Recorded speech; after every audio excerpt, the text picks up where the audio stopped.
তখন মানুষের ঈমান এবং আমল আর উপকারে আসবে না। কখন মানুষের ঈমান এবং আমল কাজে আসবে না যদি এটা দুটো সময়।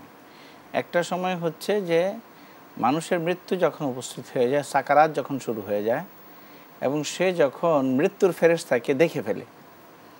মৃত্যুর ফেরেশতাকে দেখার পরে কেউ যদি বলে যে আমি এখন তওবা করলাম আল্লাহ সুবহানাহু ওয়া তাআলার কাছে, আর কোনোদিন গুনাহ করব না, ইত্যাদি করব না, আল্লাহ সুবহানাহু ওয়া তাআলা এই সাকারাতের সময়ে আল্লাহ যখন তার জান কবজ হচ্ছে তখন তার তওবাকে কবুল করেন না, কোনো আমলকে তার কবুল করেন না।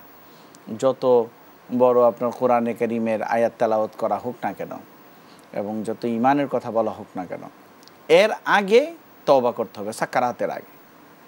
দ্বিতীয়টা হচ্ছে যে কিয়ামতের আগে মানুষ এত খারাপ হয়ে যাবে যে আল্লাহ সুবহানাহু ওয়া তাআলা তখন প্রাকৃতিক বিপর্যয় ঘটাবেন। প্রাকৃতিক বিপর্যয়টা হচ্ছে যে পশ্চিম দিক থেকে সূর্য উঠবে।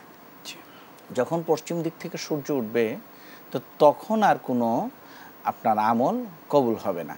এবং স্টিফেন হকিংসের যে বই আছে আপনার সময়ের সংক্ষিপ্ত ইতিহাস, এখানে উনি এটা গাণিতিক আকারে প্রমাণ করেছেন এটা যে পৃথিবী যেভাবে সূর্য থেকে দূরে সরতেছে সামান্য সামান্য করে, তো একটা সময় এই গ্যালাক্সি, এই প্রথম আসমানের মধ্যে অসংখ্য সৌরজগৎ আছে, গ্যালাক্সি আছে, তো এক সময় পৃথিবীটা আসলে এই সূর্যের যে আকর্ষণ এর থেকে বাইরে চলে আসবে।